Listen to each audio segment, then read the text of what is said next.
Okay, beautiful people, we are going to do passage 4.2 today, which is questions 9 through 15.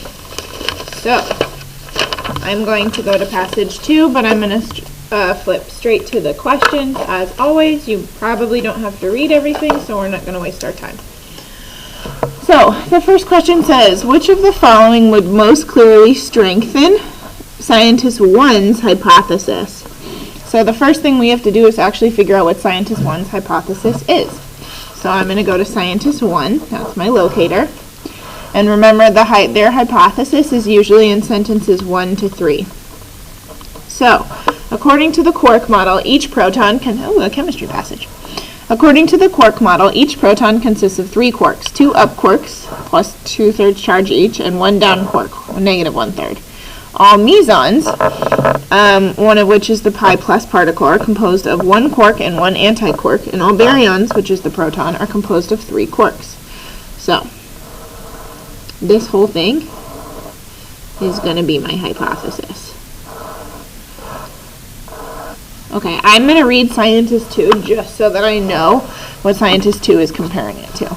So, this one, Scientist 1, seems like they're pretty into the quark model, right? So it's quark model positive.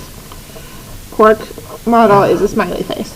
Alright, Scientist 2, this says the quark model is seriously flawed. So this one is quark model is a not smiley face. Okay, and this is just going to help me go over the answer choices, so I don't even really need to read further than that. So let's see, it says we should be able to split the proton if they existed. And then you could distinguish quarks from other particles using the Millikan oil drop experiment. Okay, so this one is that we should be able to get into quarks if they existed. This one is that there are 3 quarks in each proton. So, if we go through this one, let's see, detection of the baryon, maybe. Detection of a particle with fractional charge, maybe. Detection of mesons, maybe. Detection of baryons, maybe. Okay, so I don't really know if I can cross off any of these yet, so I'm going to go back and look. Now, basically, this says each proton has 3 quarks, 2 up quarks, which have a fraction for a charge and a fraction for a charge. All mesons are composed of 1 quark and 1 antiquark, and then all baryons are composed of 3 quarks. So basically they're saying that quarks are like the basis for everything, so I'm going to have something, or I'm going to cross off mesons, baryons, and baryons, because that doesn't talk about quarks.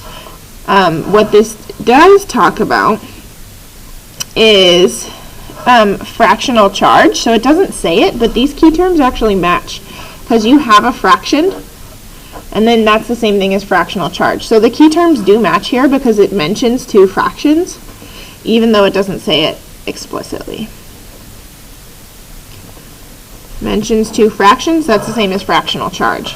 Because this one says that they should carry fractional charge, but they don't, so Scientist 2 actually disproves that.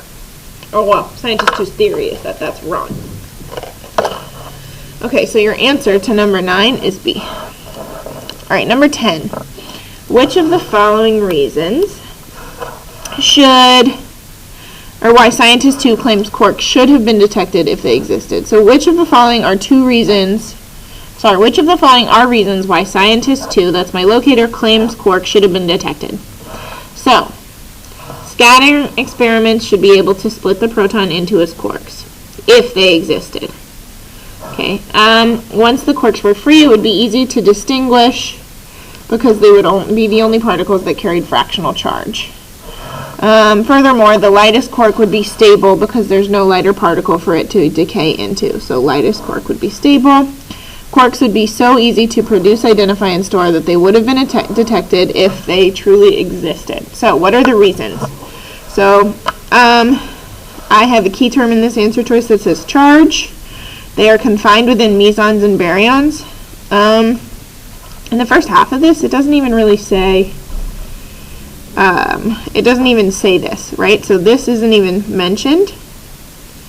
So I can cross off number 2 right away, because mesons and baryons aren't, while he's talking about why, or he or she is talking about why quarks exist, mesons and baryons aren't mentioned. That's a Scientist 1 thing, so I can cross that off.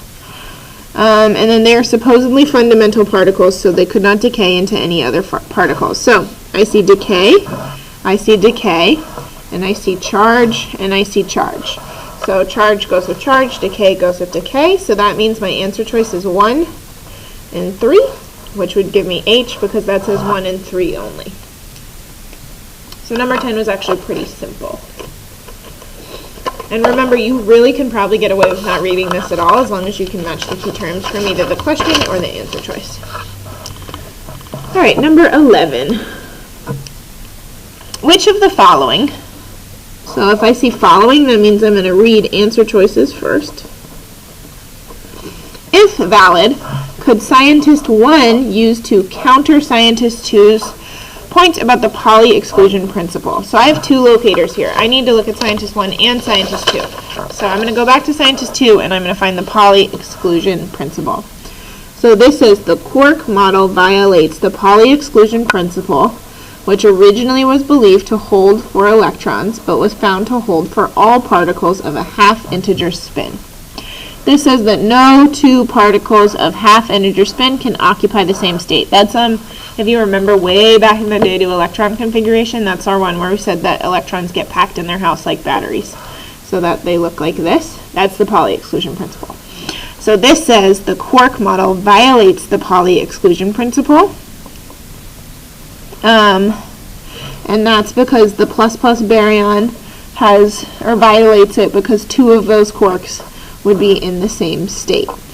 So basically, scientist 2 says that the plus baryon violates it because you would have to have boom, boom, boom, because it's 3 parts of a quark, and then these two would be in the same state. So which of these things would help us out here? Evidence that quarks do not have a half-integer spin. I'm going to say maybe because when I read scientist 2, I read something about half-integer spin in the Pauli exclusion principle. Evidence that the plus baryon exists. Maybe. Evidence that quarks have fractional charge. I don't think that would help because that would prove his point. Evidence that quarks have the same spin as electrons. That would also prove the scientist's point that it violates the Pauli exclusion principle. So let's go to key terms. Half-integer spin and plus baryon. So what could scientist 1 use to explain that? I'm going to go back to the definition. It says the Pauli exclusion principle states that no two particles of half-integer spin can occupy the same state. The plus baryon supposedly has up to 3 quarks, and that violates the Pauli exclusion principle. Now, let's find this.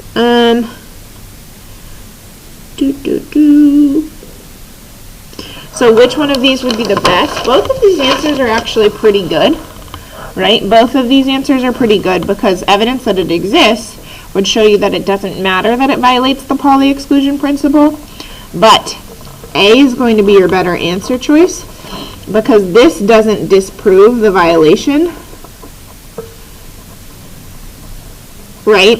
It would just show you that maybe it doesn't apply.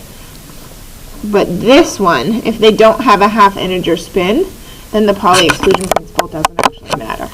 So this is the one also that has more matching key terms, and it disproves the hypothesis. Okay, number 12. If scientist 1's hypothesis is correct, the plus baryon should have a charge of. So I'm looking at that.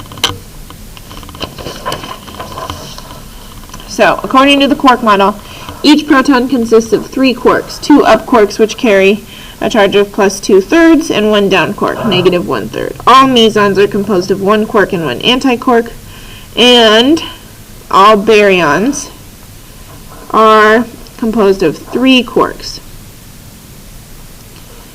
Okay, so all baryons are composed of 3 quarks. So a quark, 1 quark is 2/3 plus 2/3 minus 1/3. Okay, so that's 4 minus 1 is 3/3, so that's a charge of positive 1. And then a baryon is 3 quarks. So look at here. If we looked at our quark math, we have 2/3 plus 2/3 minus 1/3. I'm just rewriting that here. So that's equal to 1. And that's the charge of your quark. And then your baryons are 3 quarks, right? So that means that each of those quarks will have a charge of 1. And so the overall charge is still going to be 1. Right? Even if you did it 2/3 plus 2/3 minus 1/3 plus 2/3 plus 2/3 minus 1/3, etc. All you got to do is solve to here. Okay. And number 13. Actually, no. I lied to you. It's not 1. 1 is the charge of each of your quarks, right? And then if I go to your baryon, your baryon is 3 quarks. The quark model, or meson.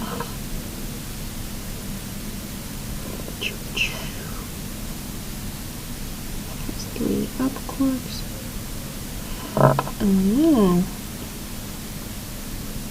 Got it. Okay. So you have to read into scientist 2. So the positive baryon has 3 up quarks. So that would be your regular one. And then that last one there would still be a 2/3. So your answer is actually 2. So you actually had to read scientist 2 for that one. So that's actually quite a difficult question. I'm going to put a star next to 12. That is probably your most, the challenging one in this passage. All right, scientist 2 says the quark model is flawed because the existence of individual baryons cannot be experimentally verified. The existence of individual quarks cannot be experimentally verified. Particles cannot have fractional charge. It does not include electrons as primary particles. We don't even talk about electrons really at all, so I'm going to cross off D. So, do you see how A and B here, from a strategy point, are almost the same? They're the same except for one word. The existence of individual baryons, the existence of individual quarks cannot be experimentally verified. Because those two answers are almost exactly the same, it's going to be between A and B. Now this whole topic is about quarks, so I can cross off A. I didn't even have to read scientist 2 to know the answer is B. I just used strategy 100% on that question. All right, number 14.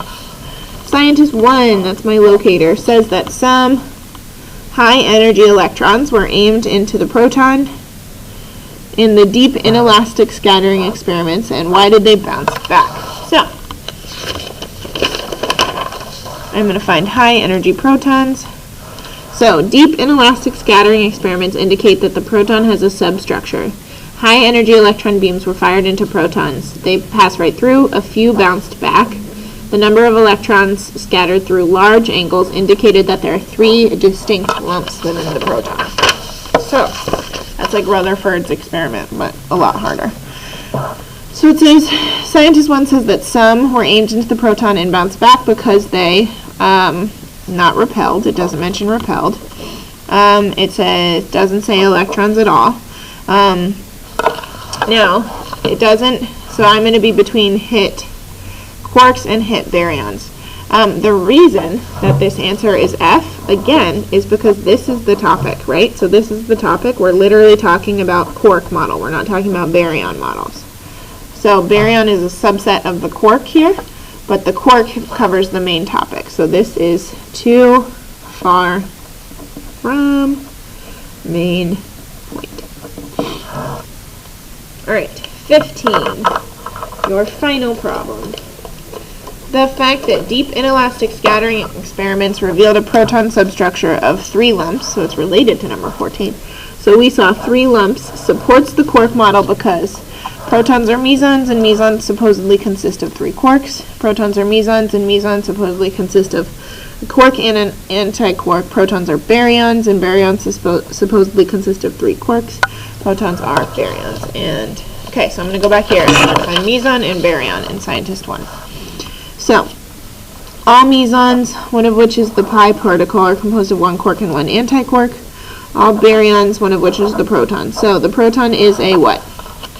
Is it a meson or is it a baryon? So from scientist 1, I know it's a baryon, so I can cross off A and B. Now I'm between these two. And baryons consist of 3 quarks, or baryons have 1 quark and 1 antiquark. So my answer is C, because this is the definition of a meson that I just read. And if you didn't remember that from how you just read it, we'll go back. Baryons are composed of 3 quarks. So it's that same line right there. So the answer to 15 is C.